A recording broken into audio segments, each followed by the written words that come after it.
All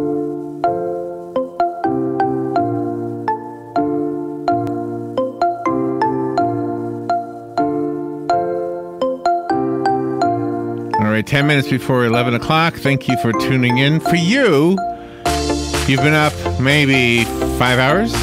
Yeah. Not me, not you. I know not you. Oh, okay. For me, yes. Let's see. I've been up since 3. Yes, right? you have. So I've been up 8 hours already, right? Yes. I go to bed at 8:30, get up at 3 in order to do this show, to prepare for it and all that other junk I have to do, right? Yes, you do. Even though we don't go on the air till 7. So right about 1 o'clock every day, I am so tired. Every day around 1 o'clock. Now, but think about it. I get up at 3 and I'm tired at 1. That's 10 hours, right? Yeah. All right, so that you should not be tired 10 hours after you wake up. So I got to figure out what I'm doing wrong. All depends. You have a high energy job, so it takes a lot out of you to be on here. I appreciate that, but And Dr. everything. Shab might have an answer for me. Dr. Shab Krish is on the phone. She's been with us before. She's got a book called Restore Your Rest: Solutions for TMJ. I don't think I have that problem. I think I worked for WTMJ for a while, though. It's a joke. Milwaukee station. Oh, that's in Milwaukee? That's right. That's Channel 4, right? That's right. Dr. Krish is a board-certified doctor with the American Academy of Craniofacial Pain and the American Board of Craniofacial Dental Sleep Medicine, and the director of the TMJ and Sleep Therapy Center of North Texas. I'm going to Texas. I think I can figure this out, Robert. Okay. Good morning, Dr. Krish. How are you? Good morning. I'm fine, thank you. How are you? I'm okay. But at 1 o'clock, you're going to see me yawning and falling asleep and, not paying attention. And then I come back. If I'm sleepy for like an hour, and I don't take a nap, and yet I feel better at 2-ish. Yeah. Well, do you sleep well? I sleep real good. You wake up refreshed? I do. Real refreshed. Yeah, I feel good every day. But there's something happens at 1 o'clock. Maybe because we get done at 12, and then I have this sucking out of me. Everything gets back to normal. Yeah, you feel more relaxed after you're done with your work. Yeah. So tell me about what the book will do for me. Restore Your Rest. How does that help me? Well, it talks about TMJ problems you may have, or you could have sleep problems. Most of us don't sleep well, and if you're snoring, you have a problem. I might be snoring. I don't know. I have to put a recorder on. When I used to sleep in the same room as my son back when he was little, he would always wake me up and say, "Dad, you're snoring." Now I don't. Now nobody tells me that anymore. Yeah. Well, if you're snoring, then you probably have a sleep issue. Oh, okay. So what do I do? I mean, do I wear the nose things? How do I stop the snoring? Well, what you would have to do, first of all, is to go to a sleep clinic and get a sleep study. Oh, no. And then you can do different things. The first thing to start out with would be to look at your whole, health issue. See if you're eating well. So we work on the weight issue and all that.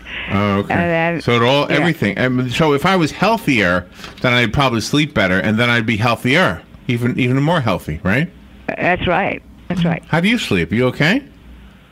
I sleep pretty good. Yeah, I used to not sleep. That's why I got into this business. I used to be an endodontist, periodontist, and then I started developing problems. When I got help, didn't get much help, so I learned to do it. Went to learn on my own. Really? For myself, and then I realized most of my patients had these problems. So I started treating them, and then I decided to just forget my endodontics and periodontics practice and just help people feel better. Really? So a lot of people may have a sleep problem and don't realize that an orthodontist could help them.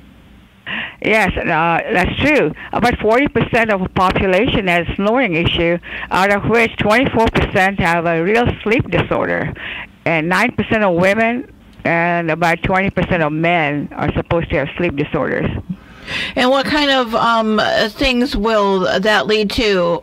Will that lead to if it's not taken care of and corrected? Oh no.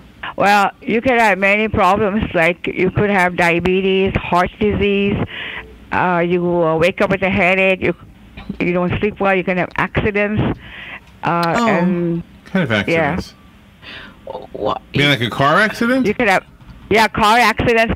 You know that Exxon Valdez, Yes. that gentleman fell asleep, and you could have acid reflux, and usually we take antacids. It's, my acid reflux is much better. But the thing is, why do you have acid reflux in the first place?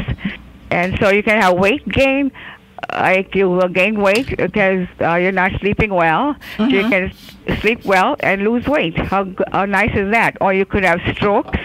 Oh my, we don't want that. No. No. So is this also referred to as sleep apnea, or is that separate, something different?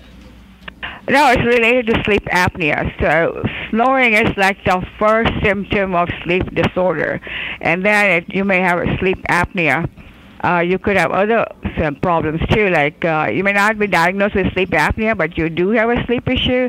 Then there are other things like upper airway resistance syndrome. Like you're trying to breathe and get some air, but you're unable to do so. But you don't stop breathing, so they don't call it apnea. But that's that's part of apnea. And what exactly is TMJ? Okay, TMJ is a temporal mandibular joint, which is a lower jaw. Like when you open and close, you're using the TMJ. And so what happens is when you don't get enough sleep, you start grinding your teeth. And the grinding teeth and all that leads you to have TMJ disorder, and you have pain. So you wake up with pain, and your face muscles are tired, and you have neck pain, you got back pain. Basically, you're miserable. So do the products that you see in the store that promise to help with snoring, I think they're like strips you put over your nose, that kind of thing. Yeah. Do they work? Yes, they do. They do work, but what happens is most people are not comfortable using it because it's just cumbersome. It's hard to carry it around, and you got this mask on, and you can't move around, and you have to lay on your back, so it's not comfortable. So a lot of times people don't use it enough. And can new parents bring on sleep apnea? Because when you get the baby home, the baby only sleeps like a couple hours and wakes up, and then and then the process starts over. Can you develop a sleep disorder from that as the adult? No, not because you're staying awake for the baby, but the baby may have a sleep disorder. Oh my! Yeah, it starts very young. It starts when you look at these babies. Look around you. You know, when you go to a party or something, and you see these babies with their mouths open. They are future patients. You know, future people with future disorders. Oh my gosh, that is pretty amazing that you can tell that early on in a person's life. Yes, it starts really early. I've got patients who are like 4 years old, 5 years old, or diagnosed with sleep apnea. Yeah, but a baby that snores is cute, isn't it? Actually, funny thing is, I've got that mentioned somewhere in my book that says, when babies snore, you think, oh, it's so cute. But really, they are hurting. They're not getting no air. How do you help the person that has a craniofacial disfigurement? How do you help the person that has craniofacial disfigurement? Okay, so disfigurement could be like maybe the jaw is too far in, don't have like the lower jaw is too far back. So you could do orthodontics if they are young and bring them forward, or you may have to have surgery done to bring the whole jaw forward, and that actually helps. Yeah, those kids have a lot those kids have a lot of surgery. Those craniofacial children, they have more than their share of surgery, that's for sure. Well, thank you for what you do, Doctor. Thank you for writing the book. It's called Restore Your Rest. I found it on Amazon. Do you have a website you want to recommend?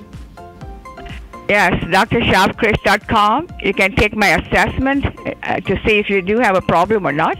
All right. And it's available on Amazon.com. Very good. Thank you, Doctor. Thank you for being on the show with us today. Thank you. You're welcome. We'll be right back. Broadcasting from the Paddock Mall Studios, this is WOCA, Ocala. Fox News, I'm Chris Foster. There's a crowd around Notre Dame Cathedral in Paris to see the damage from a fire that is now